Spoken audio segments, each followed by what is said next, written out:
cara menanam musangking supaya cepat membesar dan subur. Demikian tajuk perkongsian video saya pada waktu itu.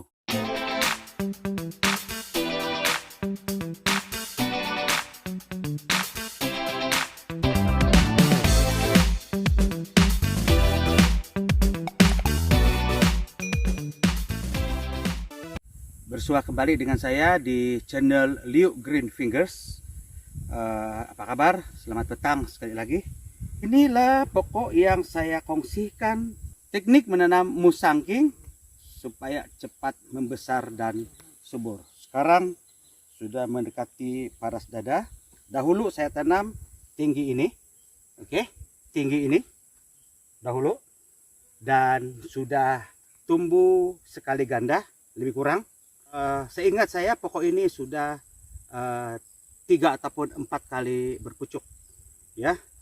Walau bagaimanapun tahap tumbesaran belum mencapai tahap yang paling maksimum lah. So maknanya saya kena review balik pokok ini. Kalau subur, kalau 5 hingga 6 bulan mungkin sekitar sini.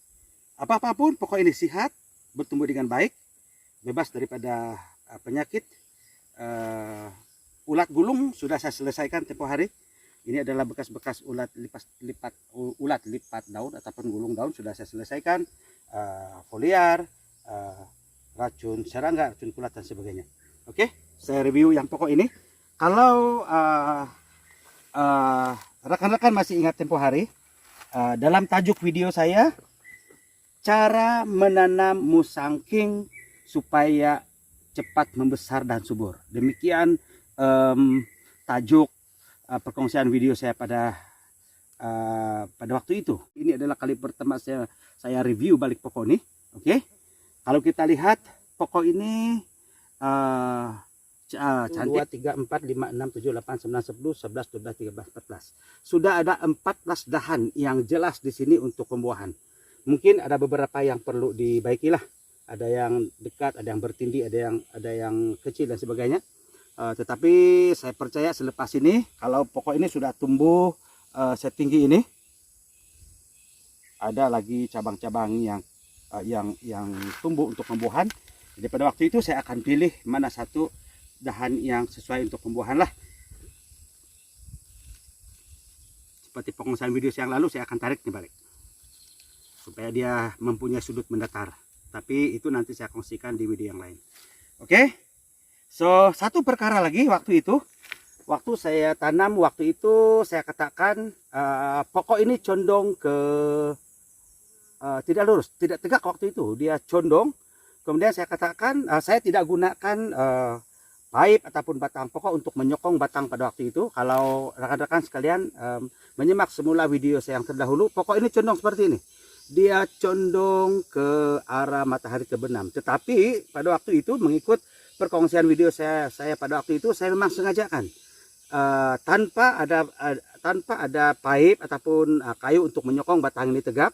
Saya sengaja waktu itu tanam condong seperti ini, condong ke arah matahari terbenam, sebab bibit dalam polybag waktu itu memang condong. Dan saya katakan tanam condong tunduk ke arah matahari terbenam, sebab apabila matahari terbit di sebelah sini, ini matahari, arah matahari terbit, kemudian pokok ini akan cenderung mencari matahari pada waktu pagi dan dia akan otomatis seperti ini, lurus tegak ke atas. Dan jika Anda lihat sekarang, tengok, kalau kamera boleh lihat, mungkin kamera boleh ambil dari sini, dari sisi di sini lebih jelas, mungkin sisi di sini lebih jelas barangkali. Kalau Anda lihat sekarang, pokok ini memang tegak ke atas. Oke, tegak ke atas. Kalau tengok, tegak ke atas. Dahulunya seperti ini, teman-teman sekalian. Waktu saya tanam tinggi ini, condong seperti ini, sebab memang saya sengajakan condong. Pada waktu saya katakan dia akan menjadi tegak juga seperti ini. Oke, dan sekarang memang tegak. Dan teori itu menjadi.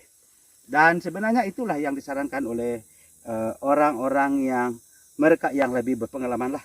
So, saya review semula pokok musangking pada waktu itu, cara menanam musangking supaya cepat membesar dan subur. Oke. Baik, so beginilah penampakannya dengan jumlah dahan yang sangat cantik lah.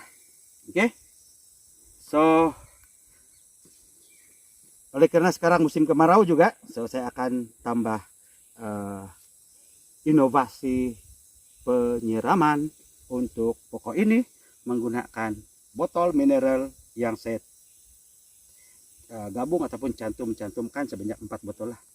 Oke, saya akan nyalakan semula video selepas ini. Baik, saudara-saudara, rekan-rekan tani sekalian, siap review kali pertama pokok musangking yang saya kongsikan dalam perkongsian video. Tajuk videonya cara menanam musangking supaya cepat membesar dan subur. Mungkin pembesaran saya boleh upkan lagi pembesaran dengan menjaga serangan jamur ataupun ulat, dan yang paling penting nutrien ataupun sumber makanan, sama ada baja organik ataupun baja kimia. Untuk pembajaan saya akan kongsikan di perkongsian video yang lain. Berapa kekerapan untuk baja organik, berapa kekerapan untuk baja kimia. So, selesai review kali pertama. Yang paling penting air, sebab tanpa air seperti kita manusia juga, tanpa air kita boleh, kesehatan kita boleh terjejas, malah boleh mati. Tanpa air demikian juga tumbuhan kita. Oke teman-teman sekalian, terima kasih Anda terus bersama dan menyokong saya di dalam mengembangkan channel Liu Green Fingers. Kepada Anda yang baru bergabung dengan saya, yang belum tekan butang ataupun tombol subscribe, sangat mudah, tekan sekarang dan Anda sudah selesai tugas Anda, dan Anda sudah membantu saya di dalam mengembangkan channel Liu Green Fingers supaya saya lebih bersemangat untuk menghasilkan perkongsian video yang lain. Bukan mengajar, sebab saya juga baru setahun jagung di dalam penanaman durian, tetapi saya banyak membaca sebenarnya, berbincang dan juga bertanya kepada pakar-pakar yang lain, dan saya aplikasikan di kebun, kemudian saya kongsikan kepada Anda sekalian. Demikian saja perkongsian video saya pada kali ini. Bertemu lagi bersama nanti di perkongsian video yang lain di dalam channel Liu Green Fingers. Bye. Selesai tugas sehari ini.